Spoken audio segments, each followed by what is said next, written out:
তো তুমি যদি এইরকম ধরনের মোটিভেশন ভিডিওর থাম্বনেল বানাতে চাও তাহলে এই ভিডিওটি শেষ অবধি দেখো। মাত্র 2 মিনিটে এইরকম থাম্বনেল বানানো হয়ে যাবে।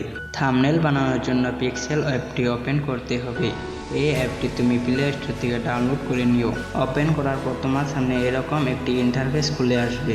এখানে সবার প্রথমে এই ডিলিট অপশনটিকে ক্লিক করে ওকে মারতে হবে। তারপর উপরে 3 ডটের উপরে ক্লিক করবে ইমেজ সাইজ। কাস্টম সাইজটাকে ওপেন করে ইউটিউব থাম্বনেলটিকে ওকে মারবে। তারপর এই প্লাস আইকনটিকে ক্লিক করে ব্যাকগ্রাউন্ড ইমেজটাকে তুমি অ্যাড করে নিও। তারপর ইমেজটাকে ভালো করে অ্যাডজাস্ট করে নেওয়ার পরে এখান থেকে এটাকে লক করে দিবে। লক করার পর এখান থেকে ফ্রম গ্যালারি অপশনটিকে ক্লিক করে ফ্রম গ্যালারি থেকে একটি এইরকম ধরনের ব্ল্যাক শেড ওপেন করে নিও। ওপেন করার পর এটাকে এখানে ভালো করে অ্যাডজাস্ট করে দিবে। অ্যাডজাস্ট করার পর এটাকেও এখান থেকে লক করে দিতে হবে। তারপর এই প্লাস আইকনটিতে ক্লিক করে এই নিউ টেক্সট অপশনটিতে ক্লিক করবে। ক্লিক করার পর এখানে তোমার যা থাম্বনেল যেটা তোমার মন চায় সেটা এখানে লিখে দিবে। লেখার পর ওকে মারতে হবে। ওকে মারার পর এখানে এটাকে ভালো করে অ্যাডজাস্ট করবে।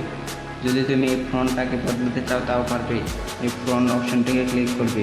এখান থেকে তুমি ফ্রন্টটাকে কালারিংও বানিয়ে নিতে পারো। কালারিং করার পর এটাকে ভালো করে অ্যাডজাস্ট করে নিও। অ্যাডজাস্ট করার পর এই প্লাস আইকনটিতে ক্লিক করে নিউ টেক্সট অ্যাড করে নিতে হবে।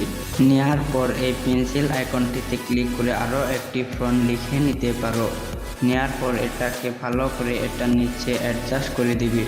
অ্যাডজাস্ট করার পর এটাকে তুমি কালারিং করে নিতে পারো। কালারিং করার পর আগের ফ্রন্টটির নিচে এটাকে ভালো করে অ্যাডজাস্ট করে দিও। অ্যাডজাস্ট করার পর এই প্লাস আইকনটিতে ক্লিক করে ফ্রম গ্যালারি থেকে এরকম একটি পিএনজি নিয়ে নিতে হবে।